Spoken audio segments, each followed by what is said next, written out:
Assalamualaikum warahmatullahi wabarakatuh. Hai adik-adik, kali ini kita akan mempelajari klasifikasi makhluk hidup, yaitu pada materi awal ciri-ciri makhluk hidup. Hal ini bertujuan agar kalian bisa memahami atau membedakan benda mati dan benda hidup, dan kalian bisa memahami ciri-ciri makhluk hidup. Sebenarnya materi ini saya sudah jelaskan, tetapi agar kalian bisa memahami lebih lanjut, maka video ini saya buatkan. Oke, kita lanjut. Kalian bisa lihat di sini ada kucing, ada tumbuh-tumbuhan, dan ada mobil-mobilan. Apakah kalian bisa membedakan ciri-ciri hewan, tumbuh-tumbuhan, dan mobil-mobilan? Apakah kucing ini memerlukan makanan? Atau apakah mobil-mobilan ini memerlukan makanan?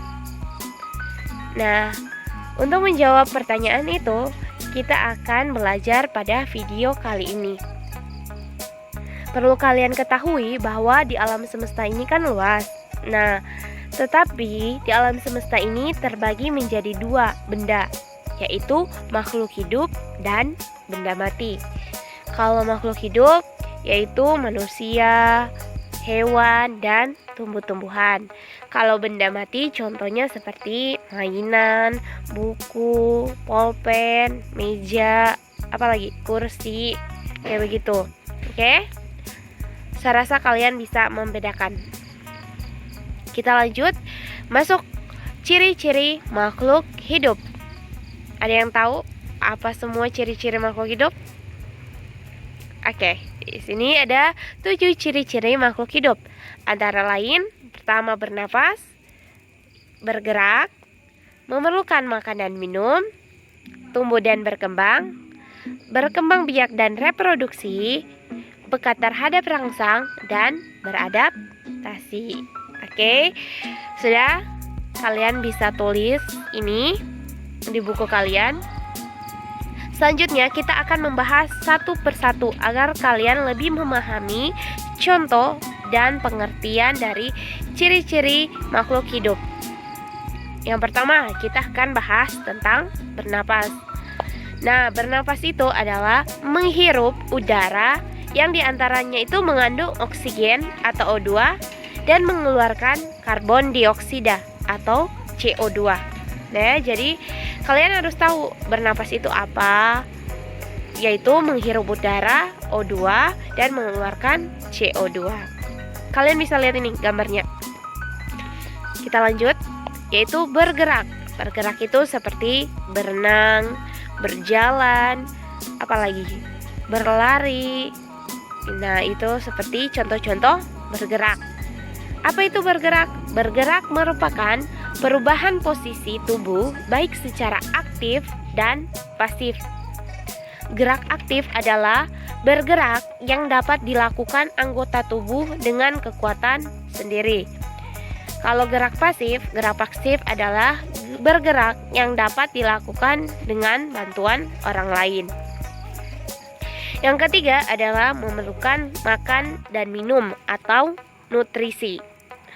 Nah, untuk beraktivitas, pasti makhluk hidup itu memerlukan energi.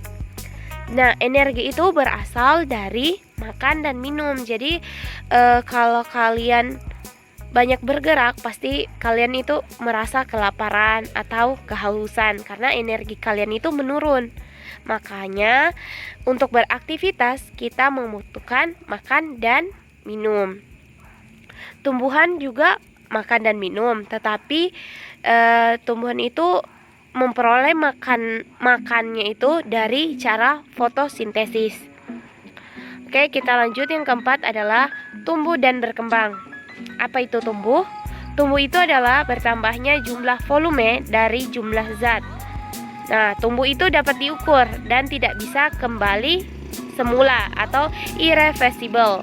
Contohnya, pertumbuhan tinggi badan dan pertumbuhan massa tubuh. Jadi, tumbuh itu tidak bisa kembali semula. Seperti contohnya kalau tinggi kalian 100 cm. Nah, pastikan semakin bertambah umur, tinggi kalian itu semakin naik. Nah, tidak mungkin tinggi kalian menurun. Nah, itu namanya tumbuh. Yang kedua adalah bergerak. Bergerak adalah proses menuju arah kedewasaan. Contohnya pada tumbuhan ditandai dengan berbunga dan berbuah. Kalau pada manusia itu ditandai pada begini. Contoh kalian dari bayi menuju remaja, anak-anak, lalu remaja, lalu dewasa. Itu namanya berkembang.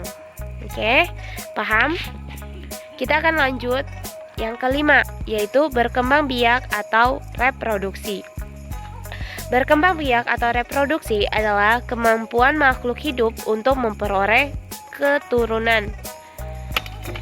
Dan berkembang biak itu bertujuan untuk melestarikan keturunan agar tidak punah. Contoh, kalian mempunyai bapak dan ibu, dan bapak dan ibu kalian itu mempunyai bapak dan ibu juga, atau nenek dan kakek kalian. Begitu seterusnya.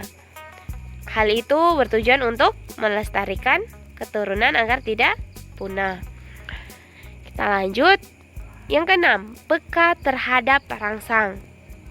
Nah, kalau kalian siang-siang itu lihat matahari, pasti otomatis tangan kalian itu akan menutupi mata.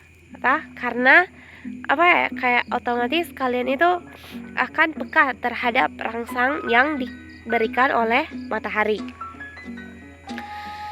Jadi peka terhadap rangsang itu pengertiannya adalah kemampuan menanggapi rangsang, disebut dengan iritabilitas. Contoh lain pada tumbuhan yaitu putri malu. Kalau putri malu kalian pegang, otomatis putri malu itu akan menutup. Yang contoh untuk tumbuhan itu seperti kaki seribu. Kalau kaki seribu kalian pegang, maka kaki seribu itu akan menggulungkan dirinya. Oke, seperti ini gambarnya. Oke, kita lanjut. Yang terakhir, yang ketujuh adalah beradaptasi. Adaptasi merupakan kemampuan makhluk hidup untuk menyesuaikan diri dengan lingkungannya. Kalian bisa lihat pada gambar ini. Nah, kaktus itu kan hidup di tempat kering. Maka daunnya kaktus itu sempit dan lebar. Hal ini bertujuan agar kaktus bisa menyimpan air pada daunnya. Oke? Yang kedua di sini ada teratai. Nah, teratai itu hidup di tempat berair. Coba lihat, bandingkan daun teratai dengan kaktus. Kalau teratai itu lebar dan tipis. Oke. Cukup sekian materi kali ini. Kalau ada pertanyaan, jangan segan untuk bertanya.